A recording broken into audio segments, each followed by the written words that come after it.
የጾመ ነቢያት ስሙና ሀተታው አንደኛ ስሙ ጾመ ስብከት ይባላል። ይኸውም ነቢያት ይወርዳል ይወለዳል አዳምን ወደ ቀደመ ቦታው ሊመልስ ይመጣል እየተባለ የተነገረውን ትንቢት የተቆጠረውን ሱባዔ ከአበው ሲወርድ ሲዋረድ ተያይዞ የመጣውን ስለሰበኩ ስላስተማሩና በዚሁ ምክንያት አርባ ቀን ስለጾሙ ስሙ ጾመ ስብከት ተብሏል።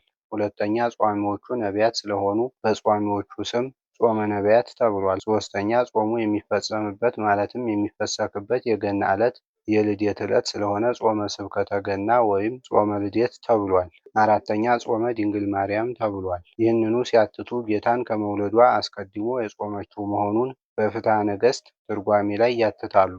ይሁን እንጂ ከላይ በተጠቀሰው ማለት ጾመ ነቢያት በሚለው መሰረት በመጀመሪያ እንደ ሙሴ፣ እንደ ኤልያስ፣ እንደ ዕዝራ ያሉ አበይት ነቢያት የጾሙት መሆኑ የማይካድ ነው። እነዚህም የጾሙት ለአንድ ጊዜ ብቻ መስሎ ይታያል። ይሁን እንጂ ወደ አቡሻህር መጽሐፍ መለስ ብለን የተመለከትን እንደሆነ ከ9ኙ የብሉይ አጽዋማት አንዱ ጾመ አይሁድ ወይም ጾመ ሙሴ ተብሎ ከመጸለት ቀጥሎ አራተኛ ተራ ቁጥር ይዞ ይገኛል። ስለዚህ በዘመነ ብሉይም ቢሆን ለአንዳንድ ጊዜ ብቻ ሳይሆን በየዓመቱ እንዲጾም በሕግ መሰራቱን ያስረዳናል። ስለ ጾመ ነቢያት ታሪክና ብያኔ ለመጻፍ የተነሳንበት ዋና ምክንያት በየዓመቱ የጾሙ መጀመሪያ ቀን ኅዳር 15 ወይም መንፈቀ ኅዳር 16 ነው በማለትና እንዲሁም ሌሎች አብያተ ክርስቲያናት ሦስቱን ቀናት ችላ በማለት ጾማቸውን ኅዳር 19 ቀን የሚጀምሩ ወገኖች ስላሉ ሁሉንም በየተራ ቁጥር በመዘርዘር ምክንያቱን በተቻለ መጠን ለመግለጽ ያህል ነው።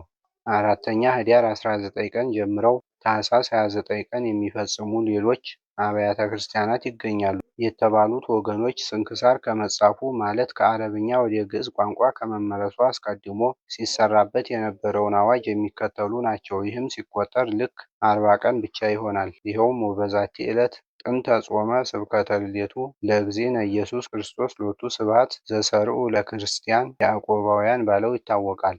ስንክሳር ኅዳር 19 ቀን። ሁለተኛ ስንክሳር ከአረብኛ ወደ ግዕዝ ቋንቋ በተመለሰበት ዘመን አካባቢ በኢትዮጵያ ሊቃውንት ዘንድ በጾመ ስብከት ውስጥ የአብሳሪ፣ የተበሳሪ፣ የመበስር በዓል 3 ቀን በጥሉላት እንዲከበር ተደርጓል። ይኸውም ታኅሳስ 19 ቀን የአብሳሪ በዓል ተብሎ በጥሉላት እንዲከበር፣ ታኅሳስ 3 ቀን የተበሳሪ በዓል ተብሎ በጥሉላት እንዲከበር፣ ታኅሳስ 22 ቀን የመበስር በዓል ተብሎ በጥሉላት እንዲከበር የሚል ውሳኔ ነበር። ነገር ግን የመበስር በዓል መጋቢት 29 ቀን በዓሉን በጥሉላት ማክበር ስለማይቻል ነው። ነገር ግን የመበስር በዓል በታኅሳስ ወር ሊሆን የቻለበት ምክንያት በጾመ አርብዓ መካከል መጋቢት 29 ቀን በዓሉን በጥሉላት ማክበር ስለማይቻል ነው። በዓሉን ለማክበር ሊቃውንቱ በዚህ ውሳኔ ከተስማሙ በኋላ በእነዚህ በሦስቱ ቀናት ምትክ 3 ቀን ለመጾም ጾመ ስብከትን ከኅዳር 19 ቀን ወደ ኅዳር 15 ቀን አወረዱት። ይኸውም ወውእቱ ጾም ዘይቀድም እምልደት ወጥንተ ዚአሁ መንፈቀ ኅዳር ወፋሲካሁ ልደት ባለው ይታወቃል። ፍትሐ ነገሥት አንቀጽ 15። ይህም ሲቆጠር ልክ 43 ቀን ይሆናል። ይኸውም 40ው ቀን ጾመ ነቢያት ሲሆን 3ቱ ቀን በአብሳሪ በተበሳሪና በመበስር በዓል ምትክ የገቡ ናቸው። በዚህ ጊዜ ጾመ ገሃዲስ ወዴት ቀረ የሚል ጥያቄ እንደሚቀርብ አያጠራጥርም። ይሁን እንጂ ጾመ ገሃድ እስከዚህ ዘመን ድረስ በዓመቱ እንዲጾም አልተወሰነም ነበር። ምክንያቱም ጾምነቱ የሮብና የአርብ ለውጥ ነበርና። ይኸውም ልደት ረቡዕና አርብ በሚውልበት ዘመን ረቡዕን ወይም አርብን በጥሉላት ለማክበር ማክሰኞን ወይም ሐሙስን እስከ 12 ሰዓት መጾም የክርስቲያን ሁሉ ግዴታ ነበር። ይኸውም የረቡዕና የአርብ ለውጥ ለመሆኑ ዝውዕቱ ተውላጠ ረቡዕ ወአርብ በማለቱ ይታወቃል። ፍትሐ ነገሥት።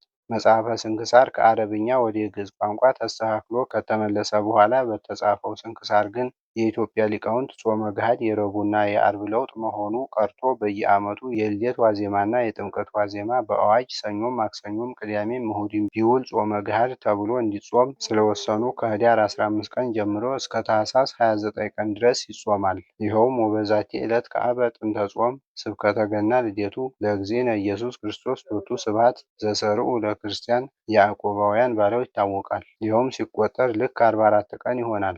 40ው ቀን ጾመ ነቢያት 3ቱ ቀን በአብሳሪ በተበሳሪና በመበስር በዓል ፈንታ የገቡ ቀናት ሲሆኑ አንዱ የገሃድ ጾም መሆኑ ግልጥ ነው። ነገር ግን ከጥቂት ዓመታት በኋላ የተነሱ ሊቃውንት ይህንን የአብሳሪ የተበሳሪና የመበስር በዓል ተብሎ በታኅሳስ ወር እንዲከበር የተወሰነውን ውሳኔ በዋዜማ ሰራተኞች የሚሰሩትን ወይም ሰርተው የሚያቀርቡትን የማይቀምሱበት በማግስቱ ከበዓሉ የተረፈውን የሚያከናውኑበት በዓል በጥሉላት ሊከበር አይገባውም በማለት በጥሉላት መከበሩ ቀርቶ በስብሐተ እግዚአብሔር ብቻ እንዲከበር ተደርጓል። ነገር ግን እነዚህ በአብሳሪ በተበሳሪና በመበስር በዓል ምትክ ሆነው እንዲጾሙ የተወሰኑት ሦስቱ ቀናት መጾማቸው ቀርቶ ጾሙ ኅዳር 19 ቀን እንዲጀምር ሐሳብ ቀርቦ እንደነበር ይነገራል። ይኸውም ወበዛቲ ዕለት ጥንተ ጾመ ስብከተ ጌና ልደቱ ለእግዚእነ ኢየሱስ ክርስቶስ ሎቱ ስብሐት በኀበ ኩሎሙ ክርስቲያን ሮም ወአፍርንጊ ወሶርያ ወአርመንያ ዘእንበለ ግብፅ ወኢትዮጵያ ወኖባ በዓለው ይታወቃል።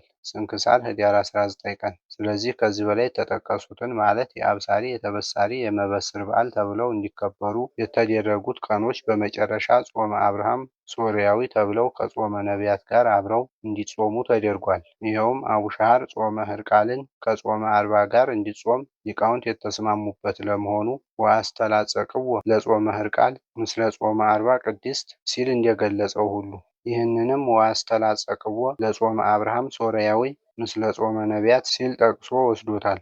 ይህንን የጌታችን የአምላካችን የመድኃኒታችን የኢየሱስ ክርስቶስን 13ቱን ሕማማተ መስቀል በጽሑፍ ለማዘጋጀት አስነስቶ ላስጀመረን አስጀምሮ ላስፈጸመን ለአምላካችን ለልዑል እግዚአብሔር ክብር ምስጋና ይግባው፣ አሜን።